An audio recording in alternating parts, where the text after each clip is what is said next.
Et salut la compagnie, bienvenue chez RC Cris 74. Aujourd'hui dans cette vidéo, je vais vous parler du Arrma Granite V3. Donc, je vais juste en parler de manière générale. Je vais juste élaborer quelques points avec vous sur ce véhicule, puisque d'autres chaînes l'ont super bien détaillé. Donc moi, ça va être mon avis personnel sur le véhicule, étant donné que je l'ai déjà unboxé et j'ai déjà roulé 2 packs d'accu avec. Donc moi, il tourne en LiPo 3S avec un accu Spectrum. J'ai juste eu un petit souci à l'avant que je vais vous montrer dans la vidéo, mais rien de méchant, bien au contraire, et je suis pour ma part assez satisfait de ce véhicule. Donc on va commencer déjà par la notice d'utilisation, avant le véhicule quand même, parce que c'est la première chose que l'on fait lorsqu'on reçoit un nouveau véhicule, on lit la notice d'utilisation. Donc, notice d'utilisation, papier basique, hein. Bon, il ne faut pas s'attendre à, on va dire, un super bouquin de chez Arrma. C'est juste une notice papier, hein. Elle est la notice ici, elle existe en anglais, en allemand, en français. Bien sûr, dedans, comment utiliser le véhicule, comment utiliser la radio, bref. Kit du débutant, pardon, pour bien démarrer. Ouais, débutant, oui, t'as raison, débutant. Ça y est, ça recommence, c'est le début de semaine, c'est pas grave. Si jamais vous ne voulez pas la notice papier, vous pouvez l'avoir sur internet. Pour cela, vous allez sur le site Arrma et vous choisissez votre modèle et vous retrouvez la notice à télécharger en format PDF. L'autre petit bout de papier que l'on a, c'est en règle générale pour intervenir sur le véhicule, hein, régler l'entredent, enlever le moteur, la transmission, etc. Et on a aussi la vue éclatée du véhicule avec toutes les références des pièces. Je vous le montre à la caméra. Hop, vous voyez, on a toute la vue éclatée, hein. Comme pour les autres véhicules, ça, franchement, c'est pas mal. Après, pareil, ça vous pouvez retrouver sur internet sans problème. Avec la notice, on a bien évidemment un jeu de cale en plastique. Tac. Voilà, je vous le remontre un peu plus près avec des jeux BTR. Alors par contre, les BTR, c'est des BTR basiques, hein. Moi, je vous les conseille pas. Utiliser des BTR de marque genre Facom, King Tony, etc. Ou alors des BTR que vous avez acheté dans un magasin de bricolage, ça fera très bien l'affaire. Donc les cales en plastique, bien évidemment, sont livrées avec le véhicule, et il y en a déjà qui sont montés dessus. Donc ça, n'hésitez pas à me dire dans les commentaires, pour ceux qui en ont un, bien évidemment, si vous les avez enlevés ou si vous les avez laissés. Moi, pour ma part, pour le moment, je les laisse telles qu'elles sont. On verra par la suite si je les enlève ou pas. Qu'est-ce qu'on a d'autre? On a aussi, hop, la clé. La fameuse clé pour démonter les roues. La clé en plastique en forme de T. Alors par contre, je ne vous la conseille pas, cette clé. Pour la simple et bonne raison, c'est que je vais vous y montrer à la caméra. Ici, vous voyez dans ma main, donc il y a la tête hexagonale qui permet de dévisser les écrous de roue que je vous montre avec l'autre main. Et ben les roues sont tellement serrées que la clé, elle ripe dedans. Et du coup, ben, l'hexagonal, il est déjà mort.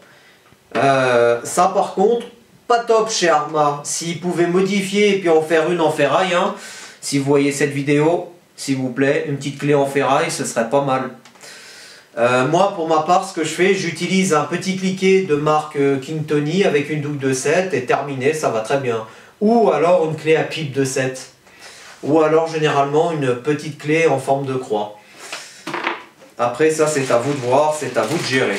Je sais que vous arriverez très bien à gérer ce problème. Et enfin, la dernière chose que l'on a, le petit bin. Ou le petit bind, pardon. Bin, on dit quoi? Bin ou bind? Non, bind, pardon. Pour la télécommande, pour refaire une synchronisation de télécommande et du récepteur.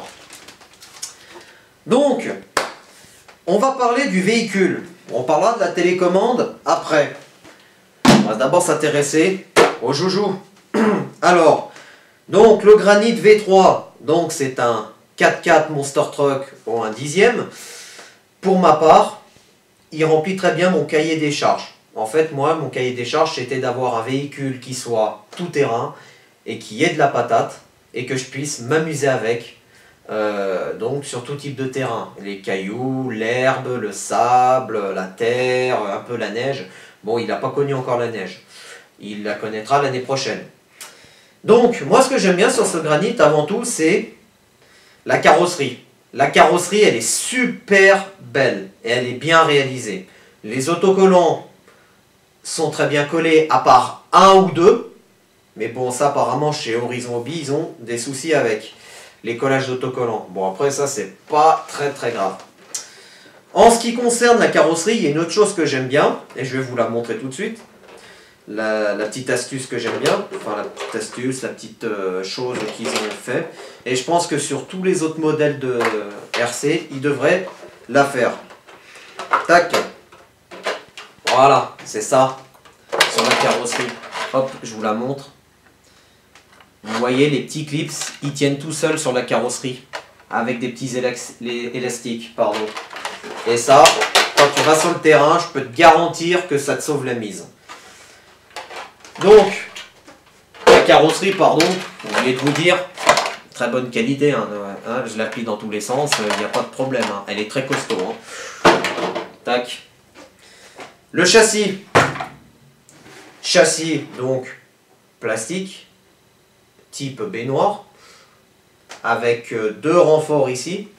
Hop, pas compliqué, je vais vous y montrer à la caméra. Ici et ici, des renforts en hauteur. Ça n'empêche pas les cailloux de rentrer là-dedans. Hein. Il y en a pas mal qui rentrent quand même. Hein. Au niveau amortisseur, ouais, amortisseur ça va. Par contre, on est plus souple devant que derrière. Derrière, c'est un tout petit peu raide. Et moi, j'ai remarqué ça pendant mes runs, enfin pendant mes 2 runs. L'arrière, elle faisait comme ça. Ça sautille. Parce que les amortisseurs sont un peu trop raides, justement. L'huile des amortisseurs est trop raide. Donc moi, je vais regarder pour modifier l'huile des amortisseurs derrière. Devant, on regardera si on les modifie aussi ou si on laisse l'huile d'origine. Au niveau des pneus, on va faire comme un... Comment vous expliquer ça?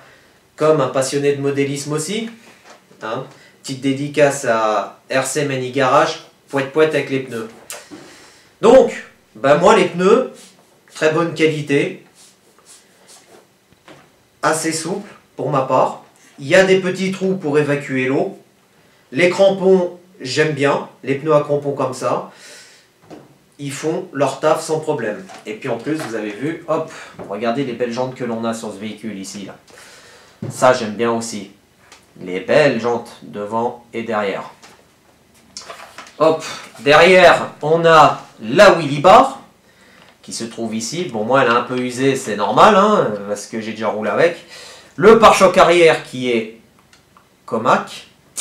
On a en dessous, bien sûr, hop, ici, la tôle de protection. Alors, petite astuce, c'est la même tôle que l'on voit, la tôle que je vous montre ici, c'est la même devant et derrière. Regardez, hop, on va aller devant. Hop, là, on est sur l'avant. C'est exactement la même. Devant, on a pareil, un pare-choc assez costaud. Alors, pour la petite information, regardez ici à droite, là. Tac. Ici, je ne sais pas si on le voit bien à la caméra, mais c'est un petit peu déformé, un petit peu cassé. J'ai préféré quand même recommander une pièce au cas où. Mais je peux rouler comme ça avec. Hein. Le véhicule, il est très costaud. Franchement, je suis étonné. Il s'est pris une pierre de 20 cm hein, de pleine face. Hein. Je vous ferai voir la vidéo. J'ai tout filmé avec un ami de la chaîne, justement, un abonné de la chaîne, qui a tout filmé. J'hésiterai pas à la mettre sur la chaîne. Autre chose, avant de parler de tout ce qui est électronique, par rapport au châssis, le seul petit défaut que l'on a, c'est la géométrie. Quand on reçoit le véhicule, que ce soit à l'arrière ou à l'avant, je ne sais pas si vous allez arriver à y voir, et ben, hop, en y voyant par le dessus comme ça, si j'y arrive, derrière, les roues sont un peu en pincement. Je ne sais pas si on arrive à bien y voir. Elles sont un peu en pincement. Et devant, vous voyez, elles sont un petit peu... Là, j'ai réglé la géométrie. J'ai fermé l'ouverture. Parce qu'avant, elles étaient vraiment en grande ouverture. C'est-à-dire que devant, on avait des roues qui étaient comme ça. Et derrière, donc, elles sont toujours en pincement. Et au niveau du carrossage, le carrossage, c'était une catastrophe. On avait les roues qui étaient inclinées, comme ceci. C'est-à-dire, l'avant, le haut de la roue est incliné vers l'intérieur du véhicule. Donc du coup, qu'est-ce que j'ai fait? J'ai réglé le carrossage des 4 roues pour mettre à peu près les 4 roues droites pour le Monster Truck. Comme ça, je gagne un tout petit peu plus de garde au sol. Pas des masses, hein, je vous rassure, mais un tout petit peu plus. Par contre, ce que je regrette sur ce véhicule, c'est les points d'ancrage des amortisseurs. Il n'y en a pas des masses, il y en a juste un. C'est tout. Malheureusement, ça c'est un petit peu dommage. Parce qu'on ne peut pas trop régler justement la hauteur, la hauteur des roues, quoi. Et puis, bon, là, et puis la garde au sol. Voilà, c'est le mot que je cherchais, pardon. Au niveau de la transmission, on a 4 cardans en plastique. Là, rien à dire, c'est très costaud. Pareil au milieu, là. On a, au niveau électronique maintenant, un contrôleur BLX 100. On a un moteur Spectrum 3200 kV. Et moi, j'ai fait une petite modification dessus. J'ai mis des grilles sur les ventilos pour éviter que les cailloux ne rentrent dedans. Est-ce que je vais arriver à les toucher? Oui, là et là. Hop, enlève-toi le scratch. Enlève-toi, j'ai dit. Là, pas bouger. Là et là, voilà. Les grilles pour éviter que les petits cailloux ne rentrent dans les ventilateurs et ne font chauffer le SC et le moteur. Au niveau de la prise, on est en prise IC5. Donc bien sûr, vous pouvez adapter tous les accus IC5 dessus sans problème. Alors après, il y en a qui préfèrent modifier et puis prendre encore des prises DIN, etc. Alors après, comme je l'ai dit dans la vidéo du Traxxas, pour le moment, s'il est en garantie, ne touchez pas au connecteur. Dès qu'il est plus en garantie, vous faites ce que vous voulez. Qu'est-ce qu'il y a d'autre à dire sur ce véhicule à part ça? Pour ma part, comme j'ai dit dans la vidéo, je ne vais pas en discuter pendant une demi-heure, ça ne sert à rien du tout. Comme je vous l'ai dit, il y a d'autres vidéos qui le décrivent assez bien. La dernière chose que moi je peux éventuellement dire, c'est que je vois, surtout donc à l'avant, mais bon on les a à l'arrière aussi, mais bon, on a des protections, des amortisseurs pas énormes, ici et ici. Ce serait peut-être pratique à voir si on ne peut pas mettre des renforts devant les amortos. Voilà, tout simplement. Au niveau du châssis, moi, j'ai plus rien à dire. Il a fait ses preuves pendant 2 packs. Et je vais continuer à rouler avec. Et à refaire encore quelques vidéos pour les partager avec vous. Dans la vidéo, bien sûr, n'hésitez pas à mettre en commentaire si vous en avez un, si vous voulez en acheter un, ce que vous aimez, ce que vous n'aimez pas sur ce véhicule. Il n'y a pas de problème, je suis ouvert à tout.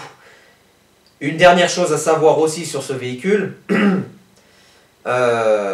Donc, bien évidemment, il y a un groupe sur Facebook qui existe. Donc, si vous avez les moindres petites questions ou quoi que ce soit, n'hésitez pas à aller voir le groupe Arma Passion. Ils se feront une grande joie de répondre à toutes vos questions.